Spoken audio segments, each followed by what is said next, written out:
Hello and welcome to the local campaign helping voters make an informed choice for the upcoming municipal election. I'm your host and moderator, Dan Polishchuk. Tonight we have the Kitchener Ward 3 debate. Kitchener's 3rd Ward is located in the central and eastern portion of the city, and it is bordered by Homer Watson Boulevard, the Grand River to the south, the city of Cambridge to the east, Highway 8 to the north, and Homer Watson Boulevard to the west. A few notable locations within Ward 3 are the Sports World, Pioneer Tower, and Kingsdale neighborhoods, and it also includes the Trillium Industrial Park. There are 4 candidates vying for this council seat, and they are James Howe, Paris Solanki, Robert Soulier, and incumbent John Gazzola. Each candidate will have 2 minutes to provide an opening response, and speaking order was drawn before the debate, so with their opening remarks, here is James Howe. Thank you. It's great to be having a debate here in Kitchener's Ward 3. Hi, I'm James Howe. One thing I keep hearing as I'm knocking on doors is that 16 years is more than enough for anyone to be on Kitchener City Council, and that it's time for Ward 3 to have a strong new voice with fresh ideas. So, why James Howe? My passion is to make Kitchener the best place possible to live, work, and play. For the past 9 years, I've been thinking and writing about that. I've also been active as a community advocate, such as helping to push for action so that there would be a crossing for the Trainer Vanier residents across the LRT tracks, and raising awareness that 48 Ontario Street had been owned by the city for 15 years and left vacant. That prompted it to sell it for $1.5 million. I'm confident that I have the knowledge and experience required to make a difference as your city councillor. I will work hard to keep you informed on city issues, especially those affecting your neighborhood. I will listen to you and engage you in the decision-making process. I will cultivate and support initiatives to build strong, healthy neighborhoods. I pledge to be easy to contact, respond quickly, and to be visible in Ward 3. Vote Howe, and together we can build a Kitchener that you love living in. Thank you. Mr. Paris Solanki. Hello, thank you Rogers for holding the debate. My name is Paris Solanki and I'm running to become your Kitchener Ward 3 councillor. I'm running because I aspire to bring an interactive, innovative, and dynamic leadership to our community. Being born and raised in Kitchener, I've always been amazed at the way Kitchener maintains being in competitive line with bigger cities in terms of advancement, community involvement, innovation, and growth, while still maintaining such a homely and connected feeling between the diverse communities. I aim to get to work on the front line of our municipality so we can ensure that the decisions and actions taken work towards the healthy growth, advancement of our city and Ward 3. I understand what makes Kitchener such a special place to live and will strive to work in the best interest of our city to lead the stride towards positive growth, community inclusiveness, and continuous innovation. Kitchener has great potential to continually grow and evolve, but this must be done with careful consideration, quality ideas, and long-term planning. We need someone who will serve in the best interest of our community with integrity, diligence, and enthusiasm, and that is what I'll strive to achieve. Thank you. Mr. Soulier. Thank you, Rogers. Thank you, Dan, for hosting this evening. My name is Robert Soulier. I'm running for Ward 3 candidate on October 22nd. I hope you remember to vote. I am not a career politician. The reason I'm running is because I am, like so many people I've talked to, tired of the divide that seems to be happening and growing. As the city grows, City Hall seems to move further and further away from the people and seems to be less responsive. Or at least that's what it appears to be to the voters. What I'd like to do is bring that divide back together and create engagement, two-way engagement between the voter and City Hall. That seems to be the issue there. At least if you talk to the people on council, they will say, well, we want voter engagement, but nobody comes out. So how do we create that engagement as a two-way dialogue? I've lived in Kitchener for 28 years. I've raised my family here. I love this place. It's a great city. I tell everybody it's one of the best parts of Ontario. But nonetheless, with the growth that's happening right now, it seems a little unprecedented. Anywhere I walk downtown Kitchener now, I see lots that have sat there for 10, 15 years empty, everything's being developed at the same time, and I wonder how that kind of growth is being planned for. So we hear words like transparency and accountability thrown around so much that people don't even pay attention to them anymore. What I would like to do as part of my role on council would be to bake that into the system, bake accountability and transparency into the system. We already have a policy in place, hasn't changed in about 4 years. That should be a dynamic document. That's one of my focal points. Thank you for listening. And Mr. Gazzola, your opening. Yeah, I'm John Gazzola, incumbent councillor for Ward 3. I've had the privilege to serve you for the past 16 years. For 54 years, I have been a resident of the city. I received a Bachelor of Honors Economics and Political Science degree from the University of Western Ontario and a Chartered Accounting degree from Queen's University. I have been involved with local government in the city of Kitchener for almost 50 years, 32 years in administration and 16 years as a city councillor. I do know my way around City Hall. On the personal side, I have been married to Deanna for 57 years and have 4 children and 13 grandchildren. I have been and continue to be very active in community affairs. I have served on numerous boards and committees. A highlight of my many years of volunteer service would be the 30 years of financial service to the Board of Kitchener Minor Hockey Association. I take lead on City Council in fiscal management, living within our financial means. Many policies that I established as Commissioner of Finance are still in place. City councillors spend considerable time on council and committee meetings. However, the most important part of our job is to advocate for our constituents and to help them in their requests for assistance and information. The people of Ward 3 deserve a representative who listens to your concerns and questions.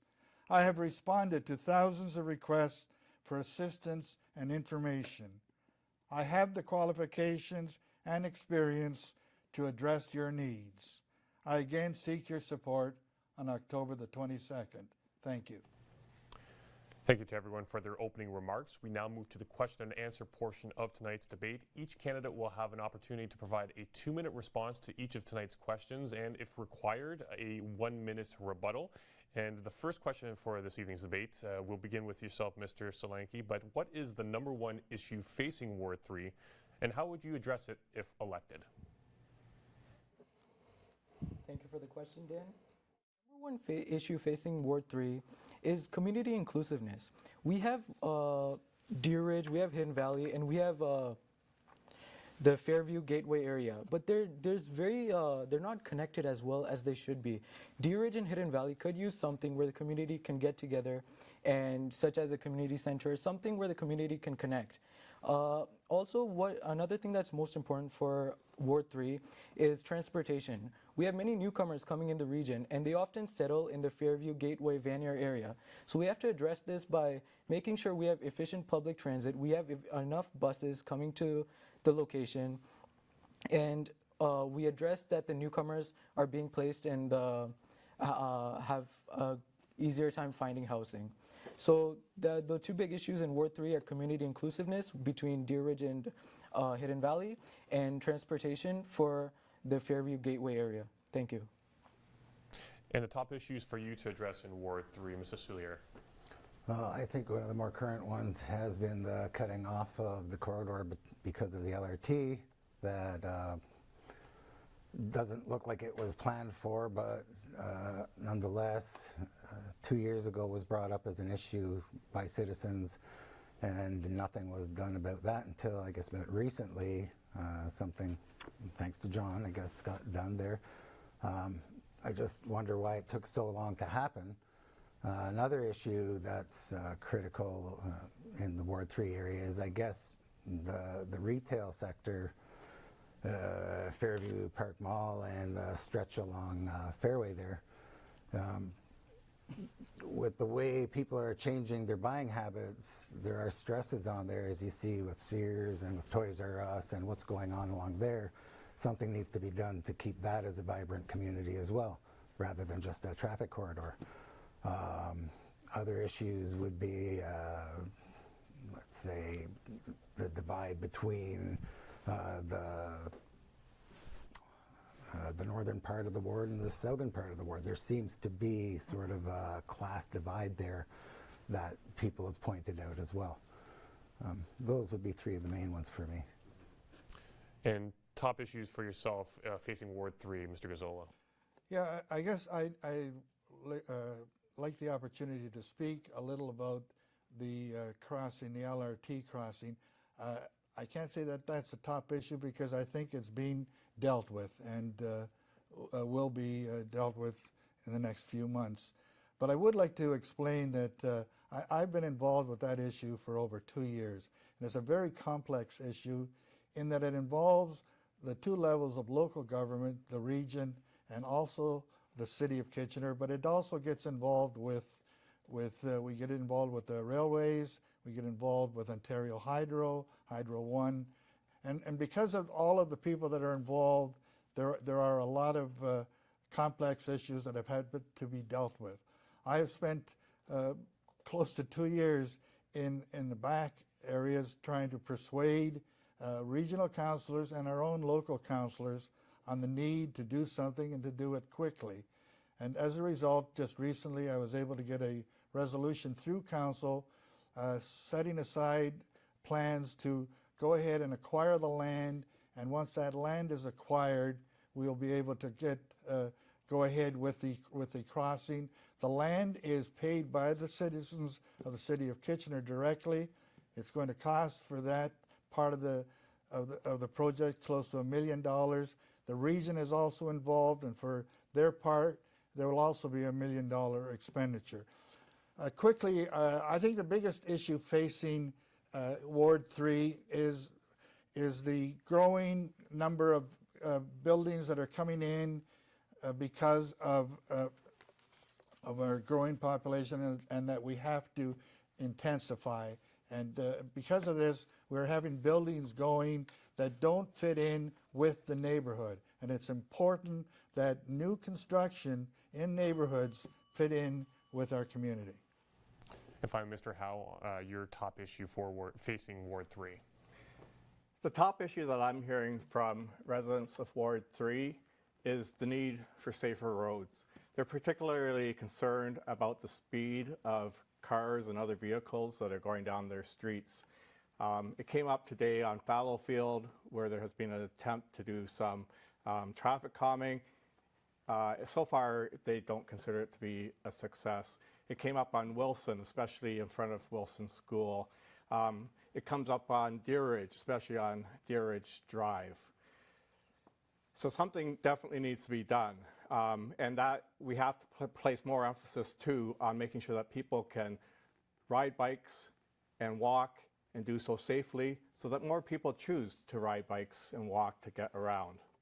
And we need to do a better job of engaging people in making changes to their streets so that they feel that they are heard. Maybe we can't do everything that they want to do, but we have to better engage them in the process so that they know that they've had a chance to make their voice heard. In terms of the LRT crossing, let me be clear. The residents that I have been working with were very frustrated because they were reaching out to regional councillors and to Councillor Gazzola. They were not getting any answers. They were not receiving responses to emails or phone calls. When I got involved most recently, it was because of that. I had trouble getting answers. We didn't like the answers that we were getting. So we organized a rally in July. That rally caused things to happen. It got the mayor to get the CAO, the Chief Administrative Officer of the region and the city, to get involved. And it finally spurred Councillor Gazzola to make a motion that got the city to buy the land. The rally is what sparked action. We'll provide a response there from Mr. Gazzola on the response to that comment. Yeah, it's. I don't want to get into mudslinging, and there's been a considerable amount of mudslinging go on this issue, and that's not where I'm going. We first had a meeting on this in January of 2017 with the public, had all the public involved. They told us what they wanted to do, what they would like to see. We had a follow-up meeting in December of 2017 where we put certain alternatives on the table for the neighborhood. And after that, that was just prior to Christmas.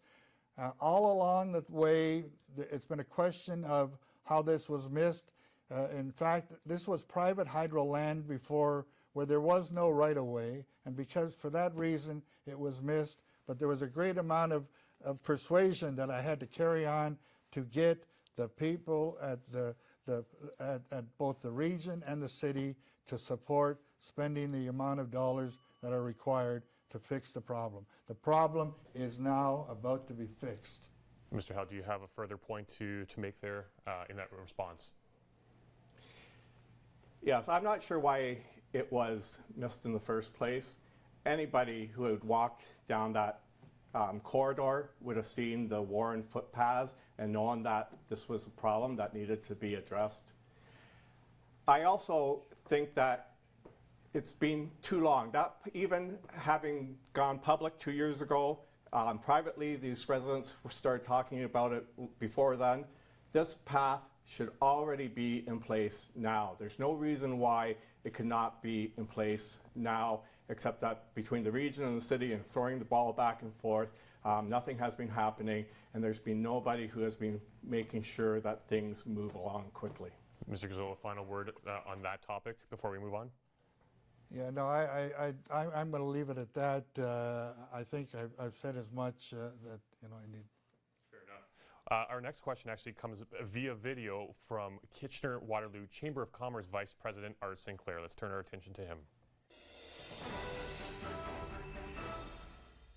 All municipalities across Canada have been facing infrastructure challenges in the last number of years. That is, building roads, water mains, sewers, and other necessary structures that businesses and residents require on a daily basis. Do you support using property tax increases to finance current and future infrastructure requirements? And if not, what would you propose as an alternative revenue source? And on the infrastructure question, we'll begin responses with Mr. Soulier. On the infrastructure, I know infrastructure is getting a lot more expensive, and it's just another reason that the public needs to see where the money is being spent and make sure it's being spent efficiently, because clearly infrastructure costs are going to be going up. People don't want their taxes going up if they don't understand that their money is being spent effectively or efficiently. So somehow City Hall needs to make that clear. I know citizens can go to council meetings and see how much money is being spent here and there, but an example of infrastructure would be, let's say, right now, Weber Street and King Street are both being worked on at the same time. A lot of the time people drive by there, and as much as the roads are ripped up, they don't see any work being done. So what is taking so long, and how much money are we spending just to watch roads sit there not being worked on? That kind of thing.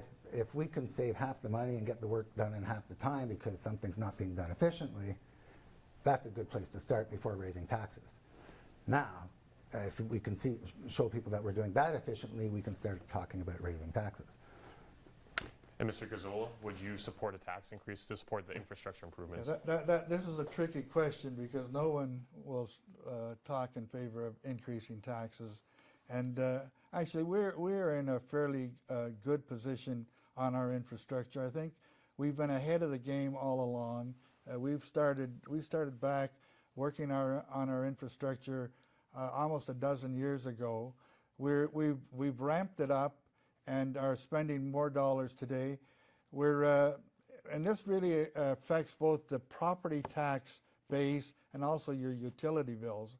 So we've done a great deal of work in the last 10, 12 years without the necessity to raise taxes.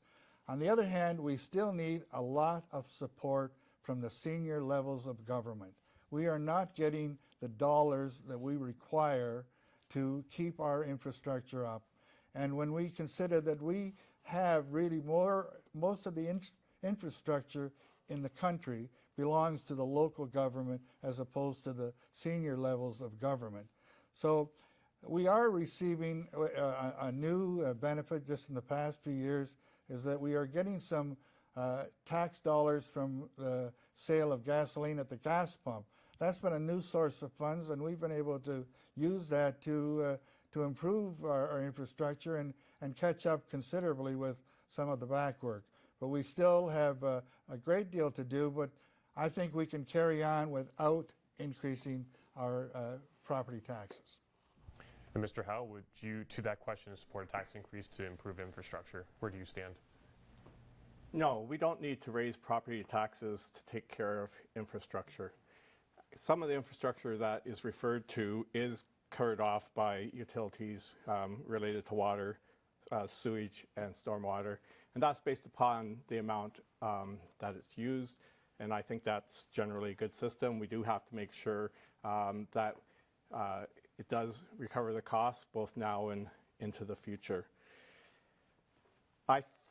In terms of roads, bike lanes and that kind of thing, I think a lot of that money that we need and above and beyond what we are currently doing does have to come from either the federal or provincial governments. I know that both the Association of Municipalities of Ontario and the National Municipality Association have been advocating for that for some time. One of their ideas that I really like is that instead of having it be project-based where you have to apply for it, you have to spend the money, and then you get reimbursed for it. I think it'd be much better if it could be a planned transfer so municipalities could count on it and budget around it. Thank you all. And Mr. Solanka, your response. I don't think we should resort to increasing property taxes right away because there's many other taxes which come with a margin, including gas, water, and stormwater. So that's where we can bring a lot of money from. Also, there's a Japanese term called muda, which means reducing waste. First, our approach should be reducing waste in government, whether it comes to having unnecessary vehicles, unnecessary supplies that are taking up space, or whether it comes to purchases that we make. We should focus on negotiating these purchases rather than paying full price, because since it's government money, many people may not feel that they need to negotiate as they would for personal approaches. So that's the approach I would take, by first looking for the waste that's in the government where we can save lots of money before resorting to a property tax increase. So that's my take. All right, moving on to the topic of commercial development, which Ward 3 has seen quite extensively the last few years. What would you do to ensure that Kitchener has sufficient industrial space to offer potential employers? And for that, we asked Mr. Gazzola to provide the opening response. Yeah, that's an interesting topic. Thank you. And it is especially important in that we are running out of industrial land. We have property for commercial endeavors, but industrial land has been a shortcoming for the past number of years. There is only so much land in a community, and we have designated, we have probably about a dozen parcels left in the city. So it's an area that we really have to work together with the region. When we deal with industrial land, we're dealing really as a collaboration with the region, and we need big parcels of land. We noticed in the news just recently a large parcel along Sports World Drive is going to be used for industrial purposes, but that's in the city of Cambridge.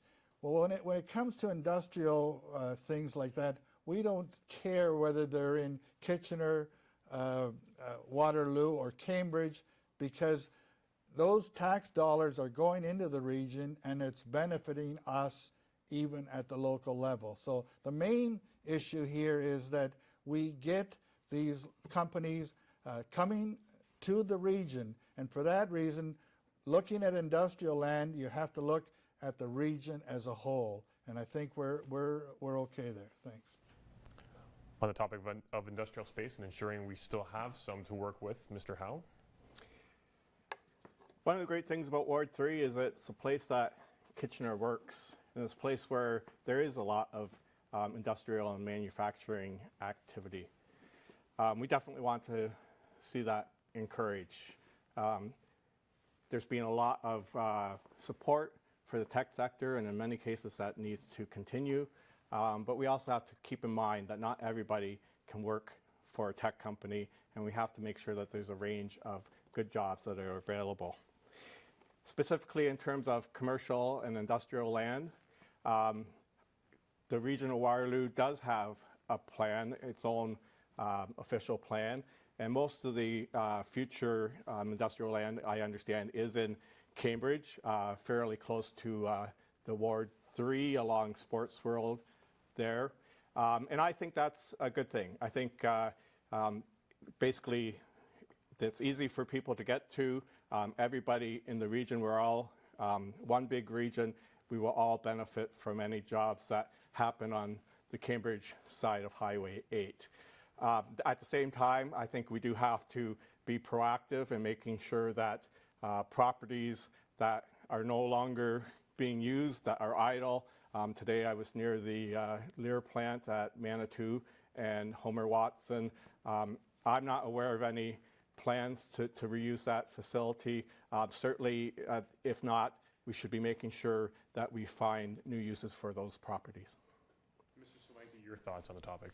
I definitely support, the industrial land in our ward, but I feel there's a bunch of companies that are housing industrial units as simply storage spaces or supply spaces. So that's something we should look into. Rather than these industrial units just staying vacant as storage spaces, we should look into emptying them. If they want to do storage, we can provide them incentives to do storage either in Cambridge or either in the outskirts of our region, and allow actual companies that operate on a daily basis within Ward 3 and within the proximity of our region. So that's very important because there's many units that are just sitting vacant as inventory spaces. Thank you. And Mr. Soulier, finally, how do we ensure a sufficient industrial space is available for potential employers? Yeah, it's a challenge because land is a finite resource, and I guess we could really talk about that industrial corridor between Cambridge and Ward 3 in terms of Toyota. When they showed up on the scene is when the growth really started, and there was quite a spurt of industrial land sales. And I think it's easy to get into the idea of just, oh, well, everybody wants to buy this land, let's sell it, without thinking long-term in terms of jobs. Like a storage unit, as Paris points out, doesn't create a lot of jobs. With the little land that's left now, we should be focused, I think, on jobs. Whatever we're going to sell it to, there should be, whoever we're going to sell it to, there should be a focus on how many jobs or investment that's going to bring into the community. There's also environmental issues, of course, but I think the biggest one is because it's a finite resource that we really need to think through where those last resources are distributed. For our next question, we'll throw it once more to KW Chamber of Commerce Vice President Art Sinclair. The recent provincial election focused on two-way all-day GO train service, which is widely supported throughout the region of Waterloo. What other transit and transportation projects should the cities and the region of Waterloo be working on? Certainly a hot topic issue here across Waterloo region, not just Ward 3, but Mr. Howe, your initial response to that question. Well, certainly I'm strongly in favor of all-day two-way GO. I think that's tremendously important. I'm pleased that the current provincial government says that they intend to follow through on that. That's a key connector between Waterloo region and Toronto, especially for our tech sector. But when we're talking transportation, we're talking about more than just two-way GO. We're talking about more than big projects like the LRT or the expressway, more roads. What I think we need to be focusing on, and is a key area of collaboration for both the cities and the region, is to have better cycling infrastructure. We need to have be able to have bike lanes that are protected, where people feel safe, where I could ride with my kids and I know that my kids will be safe. Those bike lanes or trails need to connect with other bike lanes and trails so that it's quick, easy, and intuitive, so that we can get around without needing to use a car if we choose not to. People are healthier and happier when they have that chance, and we can do it even quickly. I've signed the Cycle WR pledge. Cities like Calgary and Edmonton have put in cycle tracks within 18 months. They've seen dramatic increases in the number of people who are riding bikes.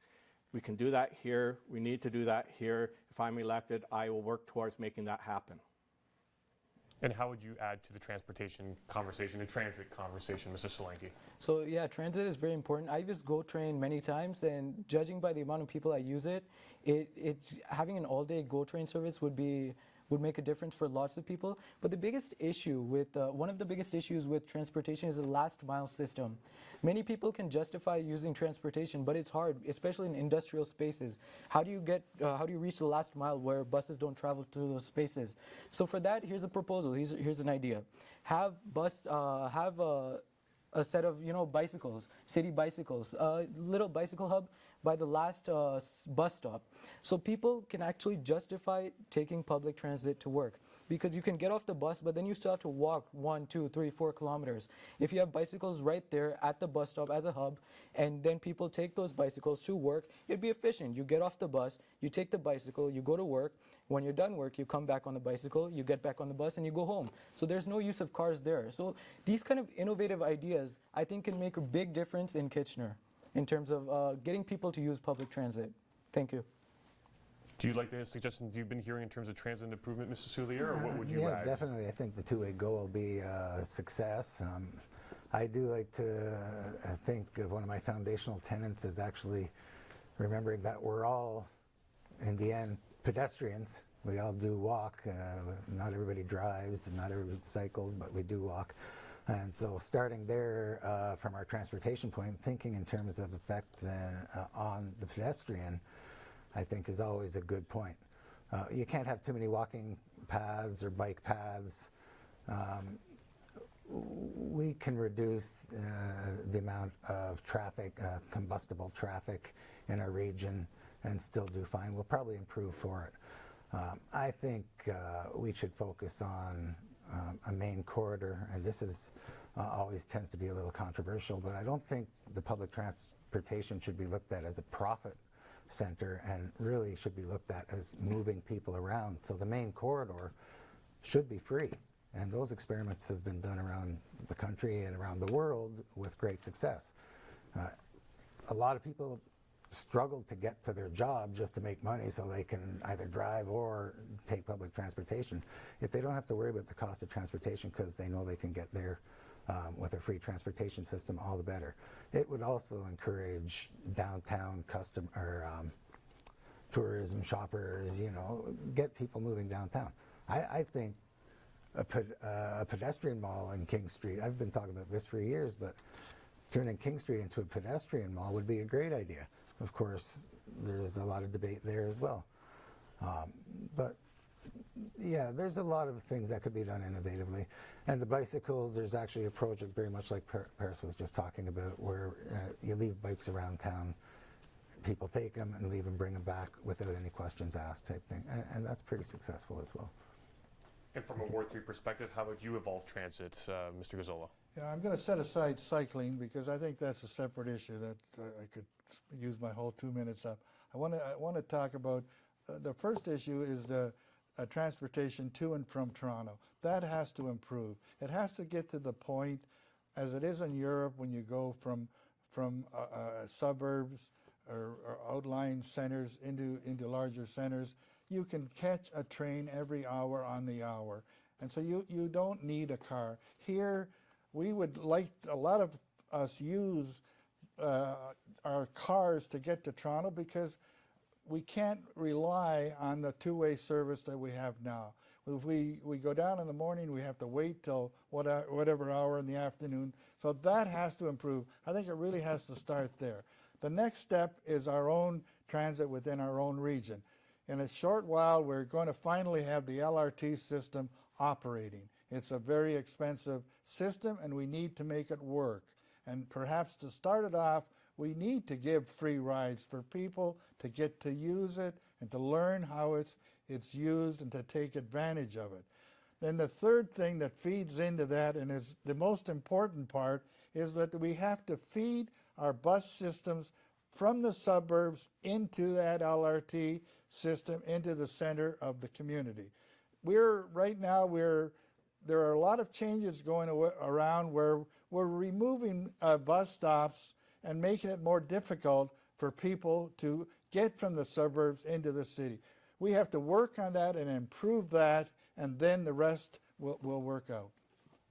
Thank you for those responses, and I believe each of you touched on cycling in those responses as well, so let's stay on that topic. So starting with Mr. Solanki, what needs to be done to make Kitchener and your ward a more cycling-friendly city? If you can provide specific examples. Well, the biggest thing about cycling, like first of all, I talked about the last mile approach. So having bicycle hubs. And I know there's this system where you have the bicycle and you can put it, but I'm talking about more of an organized, more of a controlled manner, where you have a bike, you register for that service, something more organized. Because people going to work, they're going to be going there every day. It's not a random system. Another big thing about cycling is safety. I've ridden my bike around Ward 3, entire Kitchener, so many times. And I've done it all throughout my childhood. But the biggest concern I have when reaching busy streets like Fairway or River Road or Lackner is safety. Sometimes I refrain from going there. I take the back roads, I take the neighborhood roads. But it's much more efficient to actually take the busier road. So I feel safety should be something that should be addressed.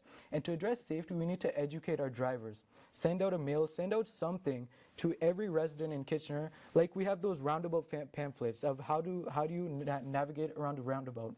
So we need to send out something to our residents so at least they acknowledge that we need to have safety when it comes to bicycles, and they acknowledge that people are actually intending to ride their bikes in our city. And another thing about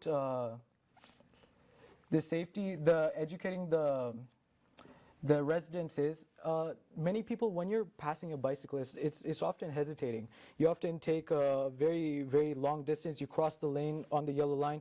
It's very hesitating. So we really do need to educate our residents in Kitchener and in Ward 3 about how to safely drive around bicycles. If we accomplish that, there will be many more people riding their bikes in our ward and in our city. Thank you. How do we make the city and your ward more cycling friendly, Mr. Soulier? Yeah, I think the city's actually got a pretty good cycling initiative going, and they should continue it with the maps they publish, the repair stations around town, things like that. Unfortunately, those are a challenge, but nonetheless, they're a good idea. There's obviously bike paths all over the place, the chevrons in the road, the Share the Road initiative. These kind of things need to be done more. Education is a big part of it in terms of educating the drivers. Safety between cars and bikes is always an issue. But as long as the bicyclists adhere to their rules, the drivers should adhere to their rules, everything should be fine. But it's a matter of awareness, and that drifts off into the distracted driving thing. But I think Kitchener should maintain the current cycling initiatives that they're working on right now. And you mentioned having some extensive thoughts on cycling in the ward and city, Mr. Gazzola? Yes, I can start off by saying I am an avid cyclist still. I'm using my bicycle to do some campaigning. It gets you around to a lot of places very quickly. And I'm also very proud that I was the first member of council to sit on the cycling committee when it was first started with the city of Kitchener. That was about 10 years ago. And the city has come a long way in cycling. There's been a tremendous change in the past 10 years, but we're nowhere near there yet. There's a great deal that still has to be done, and we're spending more and more dollars every year, and this is a priority that a lot of people are asking for. And if this is what our constituents want, this is an area that we're going to have to spend more dollars on. one of the big issues is there's real often lack of connectivity. You're cycling along and all of a sudden your cycle path is gone and you have to look as to where do I go next. Another issue is separated bike lanes. This is a safety and a risk area. We need to have more and more separated bike lanes so that people can go out with their families and enjoy themselves and not be concerned and fearful that they're going to be hit by a vehicle. So again, that's an area that does cost dollars, but we need to look at it. Education is important. I cycle, but I also drive, so I'm aware of both situations. Too often, we either are cyclists or drivers and don't really consider the other person. Now, the last thing I want to say is, unfortunately, we live in a country where there's a lot of snow, so we have a big disruption in our cycling in the winter months, and it would be nice to have cycling that's available all year round. So to avoid spinning our tires, if you will, on the cycling issue, how do we grow the cycling community and advocacy here in the region and in the ward? Well, I think there's many things that we can do to make Kitchener a more friendly city for people who choose to ride bikes. I was pleased to participate in a city workshop on wheels where a group of us in August, including myself and my kids, rode around Ward 3 to get an idea firsthand of what the cycling infrastructure was like. There was much that was good, but there was definitely room for improvement. One of the trouble areas, and this is more perhaps of a regional side of things, roundabouts. Roundabouts really are not friendly for people on bicycles. You're either expected to be a vehicle, which you know, bicycles are not vehicles in the way that cars are, just because they're a lot lighter, or you're supposed to be getting off and walking. A lot of our bike lanes in Kitchener are disconnected, as we've said. In many cases, they disappear. Even to get through an intersection, it's not clear where you're to go. Sometimes you think you're in a bike lane, and all of a sudden that bike lane disappears. Yet at least one city official told me if it looks like a bike lane, it is a bike lane. One of our real problems is on trails like the Iron Horse Trail, is when it gets to an intersection, when it gets to a road. It's very difficult and unsafe to get across roads. That's a major We'll need you to wrap up here. area. Oh, sorry, finish your thought there very briefly. I thought I had better part of 30 seconds left. Okay, correction from the floor. We do have 30 seconds, so yes, you have 30 seconds to complete your thought there. Apologies. Okay. And we also have to make sure that multi-use trails are adequately marked in terms of that they are multi-use trails. We need to know where cars stop. We have to make sure that things like the Walter Bean Trail is usable. I tried to go on a bike ride along the Grand River in Ward 3. I got to a section of the Walter Bean Trail in Deer Ridge. It was impassable by bike, and there was no sign, and I understand that it's been that way for 2 years. Thank you for all those responses. We have time for one more question, and it's going to revolve around the boom in business that has been coming into the region, but how would you develop a strategy with council to continue bringing new business into the city? And for that response, we begin with Mrs. Soulier. Well, I guess I would highlight the fact that we have a very diverse workforce. One thing that I've noticed over the 30 years living in the region is just how resilient the area is when it comes to changes in the economy. For example, one major employer leaves, it seems others come in and fill the gap. We do have that high-tech core that seems to draw and act as an anchor for other employees or employers. So I would highlight the fact that it is a nice place to live. It's got a lot of greenery and bike paths and such. We've got the river, we've got the universities.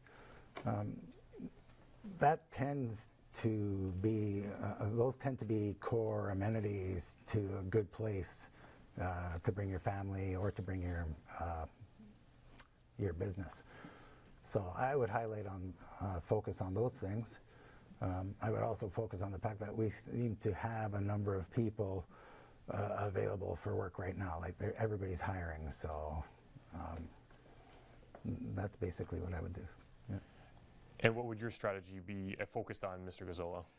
Yeah, we have to continue. We have a program at the city now called Make It Kitchener, where we try to encourage companies, organizations that want to come and set up business in our community. We need to encourage that and even go further. After that, we need to start to deal with the issues that new people coming into our community need in order to work with these new businesses. We're fortunate to be on a list where a lot of businesses want to come here and people will follow them. So the first thing one of the issues we have to deal with is housing. We have to have adequate housing and even to the point where we have affordable housing. Okay, and then the next, we have to get into the areas that make the city what it is and what people are interested in. We have to have our recreational facilities up to par, and we have to increase the number of recreational facilities as more and more people come into our community.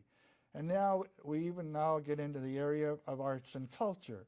People that come want to do recreational things, but they also have a great interest in arts and culture, in show business and things like that. So we have to have all of these facilities, and we're getting more and more of them every year, but we need to continue along those lines.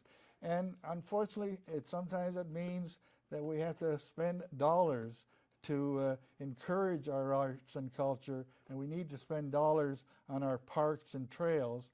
But with new people coming into our community, new housing, we will also get additional taxation revenues, which will help to pay for those other amenities. And Mr. Howe, what would be top of mind for your approach to bringing new business into the city? Well, I think on this topic, we're pretty much all on the same page. I think overall, both the region of Waterloo and the city of Kitchener are doing and have, over the last decade, done a good job of economic development and attracting new businesses. I do caution that sometimes I think we're placing perhaps too much emphasis on the tech industry, as important, as huge as that is. I think we do have to remember that not, as I said before, not everybody can work there. And one of the great things about Kitchener, about Waterloo region, is that we have had a diversified economy, so that when the insurance industry is doing well, it kind of helps the economic health of the city. We've had tire plants that played that role in the past. We have the tech sector doing that now, but we always have had a diversified economy, so that we count on it all working together and helping us. I think we have to be really conscious of that. I think we need to concentrate on quality of life, so things like the arts, things like recreation, and so forth, things like encouraging people to live sustainably. And I think we don't necessarily do that for economic development purposes. I think we do that so that everybody who lives here has a quality of living that is good. And if we are successful at that, then when people come here from out of town to work here, they will see that it's an exciting, vibrant place to live, and they will want to live here, and they won't want to spend time on the 401. So as Mr. Howe said, are you feeling that you're on the same page with everyone else in terms of the economic development approach in the city, Mr. Solanki? Yeah, no, I believe, as Mr. Howe said, that we have a great tech sector, but it's only for specific people. And For that, addressing that, I know we have lots of talented people in our universities and our colleges in our region. When they study, they often go to different places to find jobs, start up businesses, because it's often hard to utilize the knowledge they gained over here. So attracting the tech sector, that's fantastic. Making our local graduates stay here, that's another thing we should focus on. Another big thing is manufacturing. We have lots of manufacturing plants, and many of them are going out of business. There's just too much competition from US, from China, from many other countries. So we have to look into that, because when manufacturing jobs go, they take a lot of jobs with them. Whereas tech sectors, they're smaller businesses and they're as important. I strongly support that, and we can definitely grow that. But manufacturing is also important as well. So if we find a way to support our manufacturing industry while growing our tech industry and sort of not jumping on the bandwagon of either one, then I think we could attract many businesses to our region. Thank you. Great. Thanks again for all those responses. We now move on to the final remarks of tonight's debates. Each candidate will have the opportunity to provide a 2-minute closing statement, and for that we will begin with the incumbent, Mr. John Gazzola.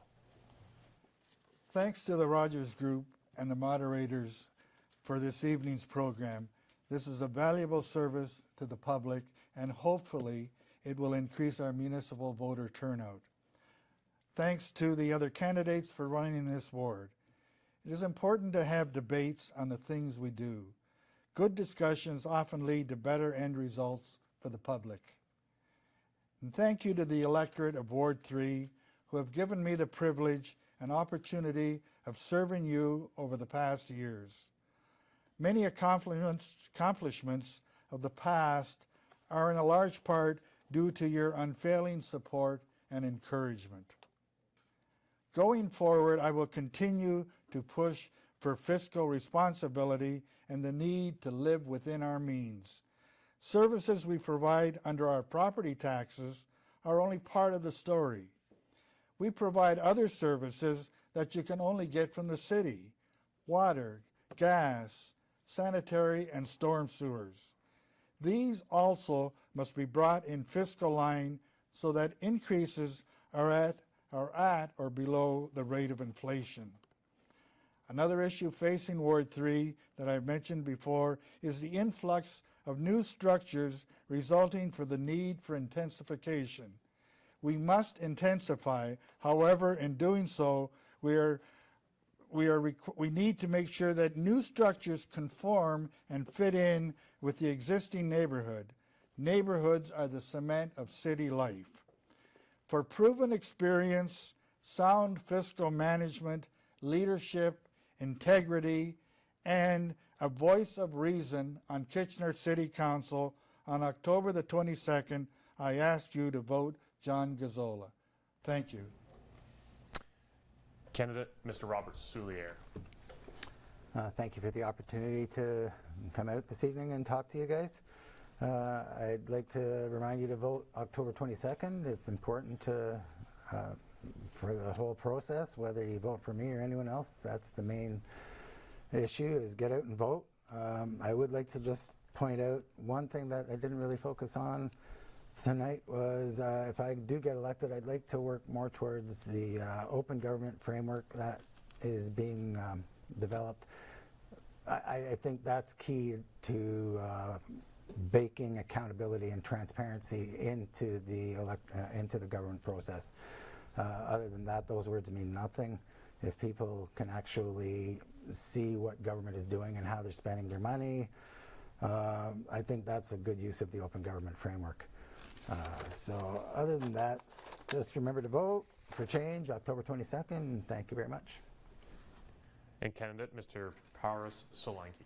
Thank you, Rogers, for holding the debate.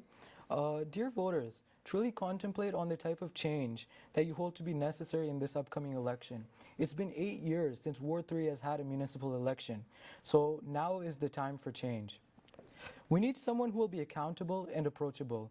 Someone in sync with current innovations, current technologies, someone in sync with current developments. Someone who believes that approaching decisions with careful consideration, quality ideas, and long-term planning will truly make Kitchener prosper.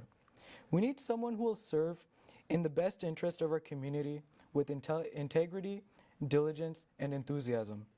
And that is what I will strive to achieve. Vote a strong new voice, vote a young leader, vote Paris Solanki. Thank you so much. And candidate Mr. James Howe. Hello. I'd like to begin my closing remarks by thanking John Gazzola. John has been a dedicated public servant for 50 years. That's the kind of dedication and passion that we all want to have and all want to be able to give back to the city that we love so much.